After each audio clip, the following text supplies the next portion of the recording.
Welcome to Full Court Press. This is where we ask the pressing questions. Fatmir edition. So today, we switch it up a little bit. I'm in the middle, and we have Alvin to my left, and we have Charlie to my right. The OG spot. So today we're going to talk about 6 players that we are either buying or selling stock in for the upcoming season.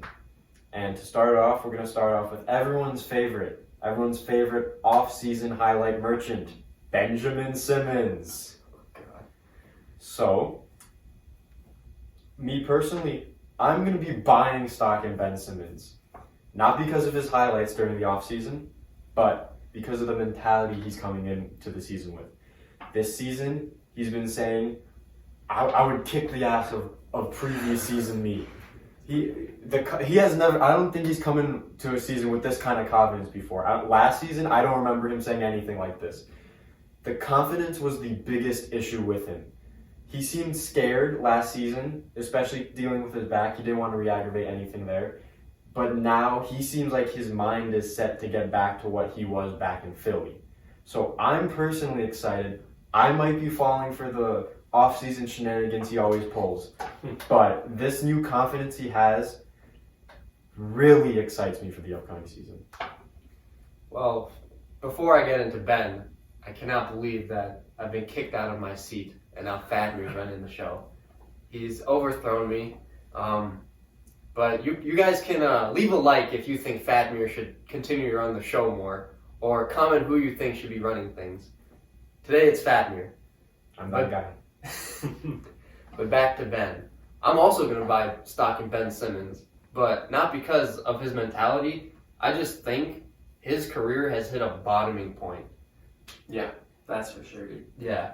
I don't think it could get any worse, and the only way it does get worse is if he literally goes out of the league. And I don't think he's going to be kicked out of the league for anything non-basketball related, and it can only be on the court, which he really hasn't even been on there either. So I'm buying stock in Ben Simmons because I think he's going to have a bounce-back year. He's had back issues. You know plenty about that. Jeez. You know how hard it could be. Don't even bring that up. But back issues have hindered some of the greatest stars in the NBA, such as Dwight Howard. He was never really the same all-star level DPOY candidate that he used to be after he got back issues. And the same thing kind of happened to Ben. But even though the Nets don't have Kyrie and KD anymore, or James Harden, really anyone except for maybe Mikal Bridges, I think Ben Simmons is going to rise up to the occasion. He's going to be the number one option on that team. And my boldest prediction is he's going to pull up from three-point range. He's going to start shooting the three.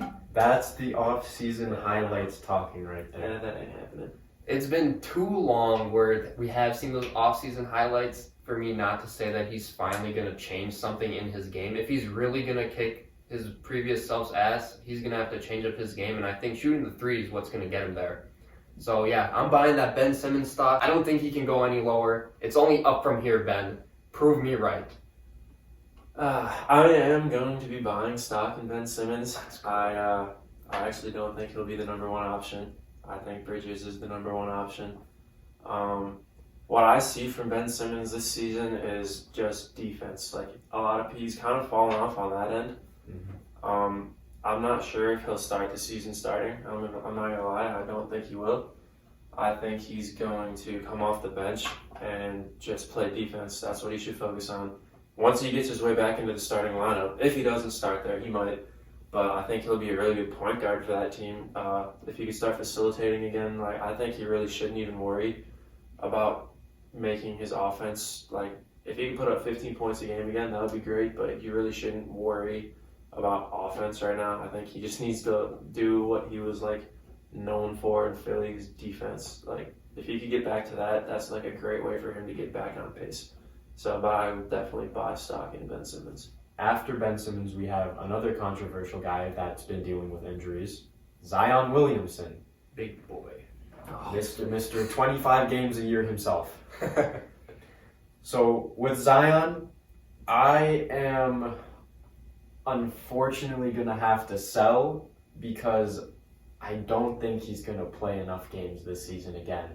I think not that his play is gonna decrease or anything, but I just think that he's not gonna play enough games again, and is gonna be like, this is just an every season thing, and they might even move on from him this season. But I can't keep believing that he'll play 60 plus games and lead them to like a top seed in the West, when year after year he's shown that he's gonna get injured, and especially when they were in the play-in and Zion, I believe people were saying Zion was 100%, but Zion said, I don't feel like Zion, and that's why I'm not playing. I remember that. Yeah, So- that made me a little upsetty spaghetti. So that's the opposite of Ben Simmons. Ben Simmons is coming in like, yeah, I'm that guy.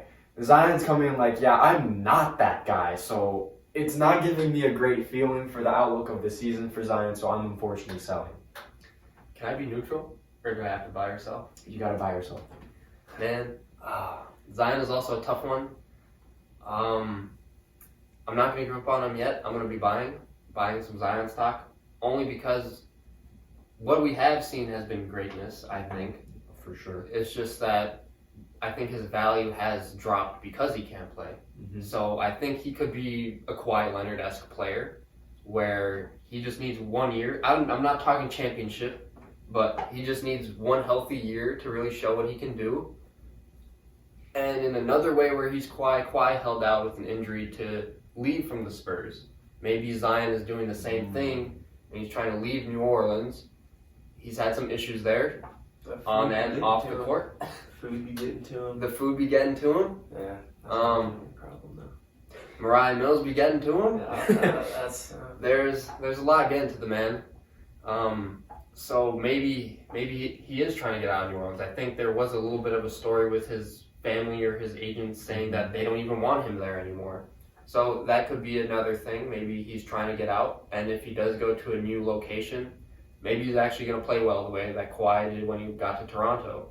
He led them to a championship. I don't know if Zion's going to lead anyone to a championship. Depends on what team he's going to play on. But I'm not going to give up on him yet. Before Wemby, honestly, he was the most hyped prospect since LeBron, just because of his sheer athleticism.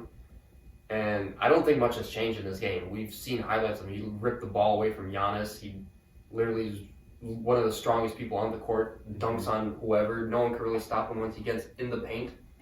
And his first game ever was arguably one of the greatest performances I ever watched as a fan, seeing a rookie for the first time.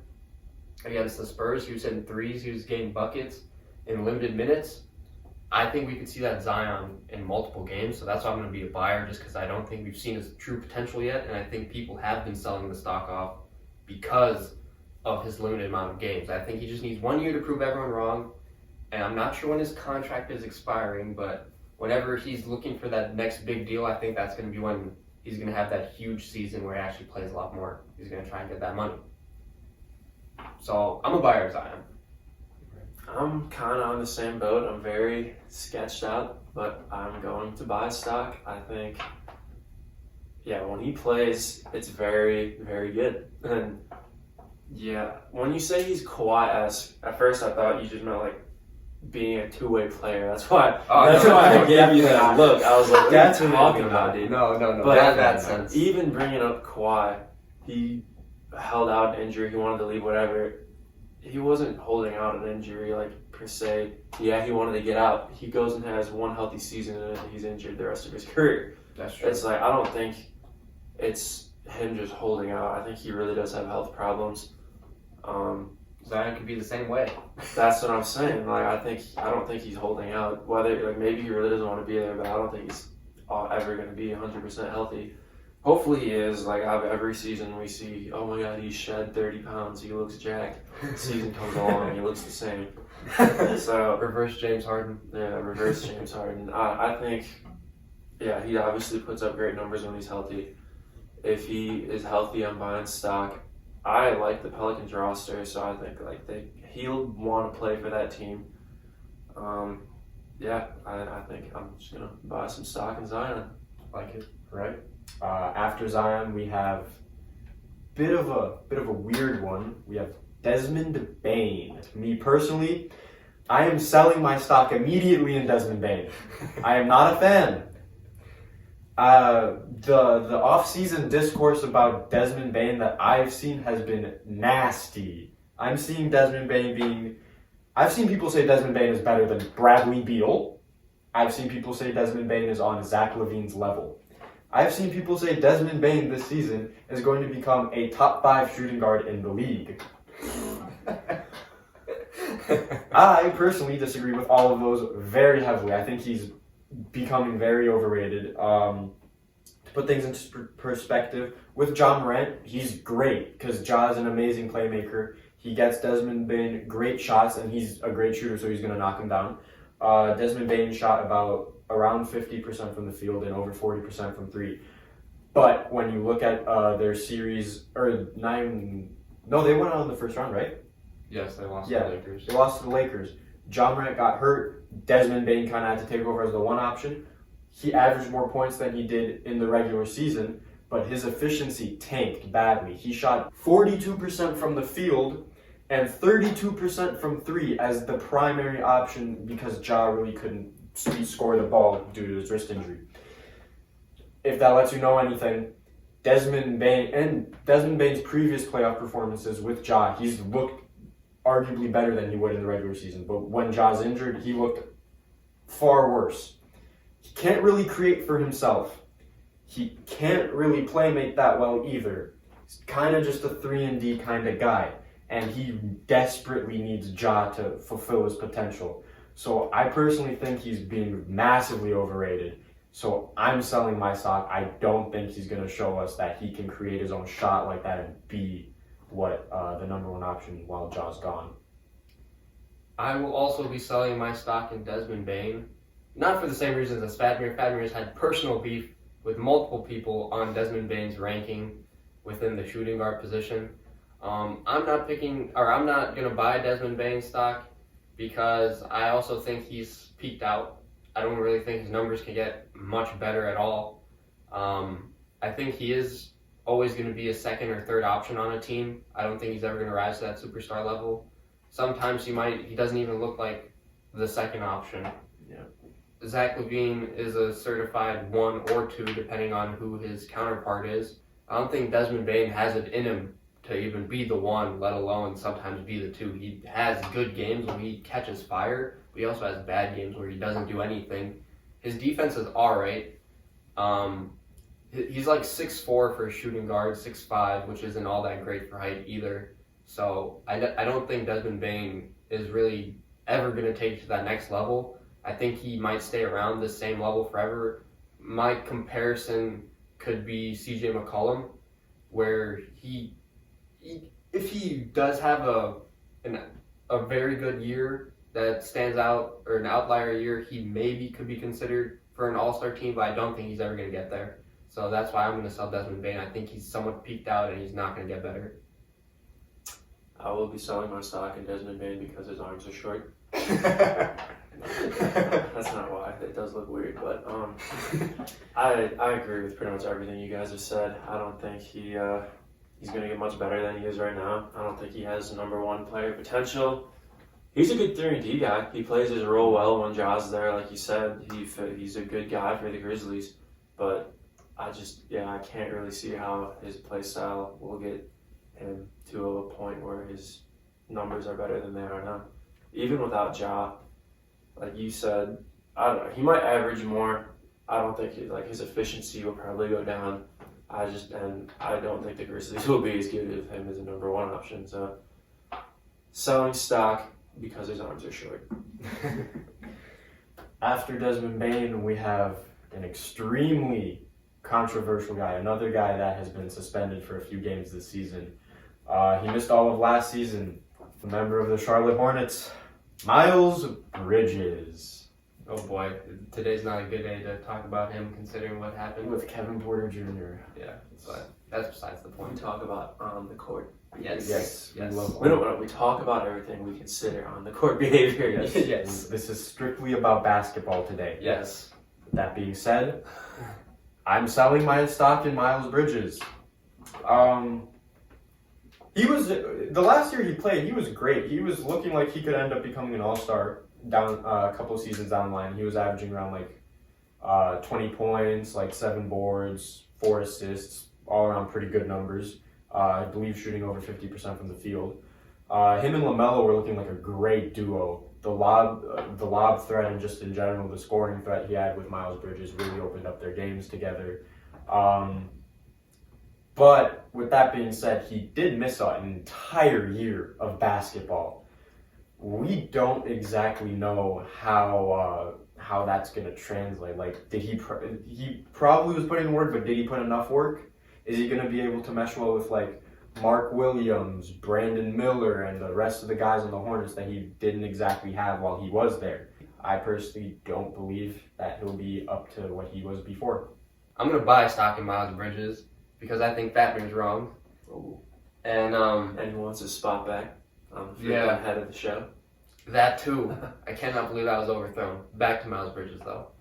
I don't think taking a year away from basketball is definitely going to affect you, but he's had a lot of time to, one, work out, two, do stuff basketball related. Just because we don't see it doesn't mean he's not working on his game. I also think that the Charlotte Hornets do need him. That team is literally going nowhere. They've been freaking buns since that whole thing happened. They were like a decent play-in team when he was around. Yeah. Yeah, they fell off bad. Yeah. But I do think that they do have some nice pieces. You got LaMelo at the 1. I'm not sure who their 2 is. Maybe Terry Rozier still. Yeah. And then 3, Brandon Miller. I got the 4, Miles Bridges, and then Mark Williams at the 5 with a nice 6-man in PJ Washington. I just think that whole Hornets group needs to get their act together. They got a lot of off-the-court stuff. As soon as you dropped PJ, I was like, oh, yeah, no. you knew exactly where that was I forgot about that one. Yeah, Brittany Renner. You knew exactly where I was going after I brought up they PJ have Washington. They have had some off-the-court issues over there. That entire team. And when Montrezl Harrell was there, Montrezl Harrell. And James Bouknight. Also, James Bouknight got caught with the gun, I believe. Yeah. Yeah, he was the first Dude, job. that's crazy how many freaking that all and then Kai Jones on Instagram Live had that video that just happened. All right. Yeah, so there's a group of young guys. They just need to mature a little bit. Jordan, what are you doing? There's a reason he's selling the team. Yeah. That's what he's doing. There's a reason he's selling the team. He can't let it affect his GOAT legacy. Anyways, back to Miles Bridges. I think he can help that team. I think that the starting lineup that we just mentioned has a good shot at making the play-in. I don't know if they do it though. It's going to depend on LaMelo being healthy. Don't look at me like that. And that's it. Don't look at me so like that. Nasty. Their bench sucks. I didn't say that they're going to make it, but there's a chance if they do play well. There's a chance. I agree. Continue. I mean, the roster has changed a lot, but before this all happened, they were a playing team, a fringe playing team. Exactly. All it takes is LaMelo and Bridges to play like you did before. And stay healthy, especially LaMelo. Other teams got better. That's true. Yeah.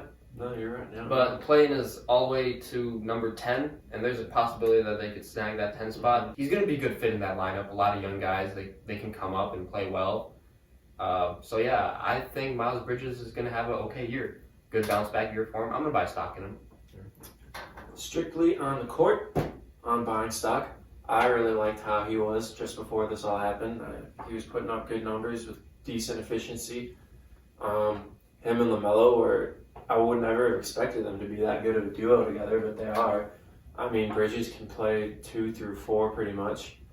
And I think like he's kind of like I feel like a guy like Bruce Brown plays way above his height too. Like he plays big. I feel like having a guy like that on your roster is very valuable. Miles Bridges is kind of short. He's 6'7", yeah. So like playing 4 is kind of a stretch for him. Yeah. But he does it because he plays big, and like that's something the Bulls have been wanting to have and haven't been able to.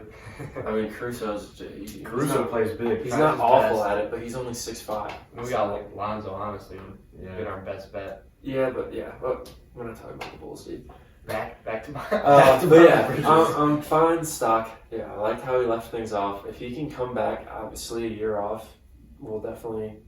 He probably won't start the season great. That's all. That's all I'll say. He probably won't. I can agree with that. But I'll still take stock in him if he can get back to that level. I mean, he's still probably like 24. Like he's not old. He's a young guy. Yeah. So I think he's a safe guy to buy some stock in. I like it. All right, on to the next one. Less controversial. We're toning it down a bit. We're going to take it down to Lauri Bird. Lauri Markkanen is our next one.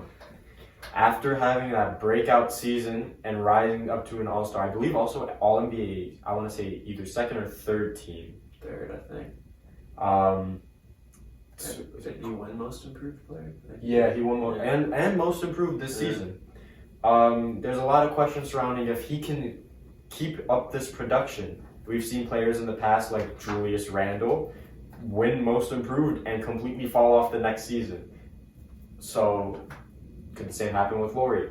Me personally, I'm buying stock in the former Chicago Bull, not because he was a former Chicago Bull. I'm buying stock in him because he looked phenomenal last season, and I don't think it was a fluke. A lot of his buckets came off the ball. He wasn't really the one scoring. He wasn't the one. How do I word this? Creating his own shot. Yeah, he wasn't exactly creating his own shot. He was one of the best off-ball scorers in the entire league. He averaged 25 on phenomenal splits. Above 50% from the field, around 40% from three. A lot of it was off ball. We saw a ton of aggression from him. He was always driving to the paint, postering a bunch of people. His defense looked a lot better than it did previously too. It's still a little bit to be desired, but it looked a lot better. And a lot of that was without like a true point guard on the team. He was looking this great without someone naturally facilitating for him. Like they had Chris Dunn towards the end of the season, who had a resurgence in his career. They had like Colin Sexton and Mike Conley's a very traditional point guard. I feel like he left that midway through the season. He got traded, but and then they had Jordan Clarkson after that. Like he's not a facilitator. Exactly. He won't be so like shot. Lauri was still playing amazing despite all that. I think with their rookie Keontae George during the summer league, he looked great scoring and facilitating the ball. I think he could really keep Lauri up to what he's doing, and I think Lauri's going to maintain what he's doing. If he did so phenomenally without the ball, we might see him with the ball more and see him create his own shot. So I'm buying on Lauri Markkanen. All right, that comes to me, and I'm selling Lauri Markkanen for many reasons. All invalid. I don't know about that. Some of them personal, some of them not. But I'm selling Lauri Markkanen. He had a very phenomenal year. I don't think a lot of people were really expecting it. He bloomed finally. Didn't happen with the Bulls. Didn't happen in the Jim Boylan era. Who's blooming with Jim Boylan? Who is blooming with Jim Boylan? I'm not holding that against him. But this man was teammates with Paul Zipser. That's besides the point. Anyways, even when Lauri was here, I didn't like it when we drafted him because we traded Jimmy away, and I already didn't like that move. And especially for Lauri, who in that draft class, I didn't even know. I didn't hear about him in college. I didn't know him at all. I didn't like that pick at all for the Bulls. Ever since the beginning, I wasn't really a fan.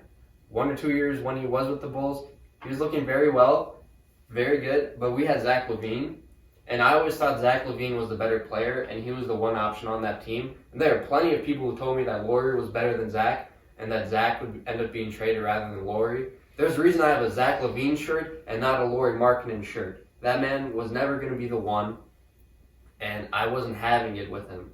I liked it when he was on the Bulls. I had no issues with him. I just didn't like the fact that people were saying that he was better than Zach LaVine, when in my eyes he clearly was not, and I still don't think he's better than Zach LaVine.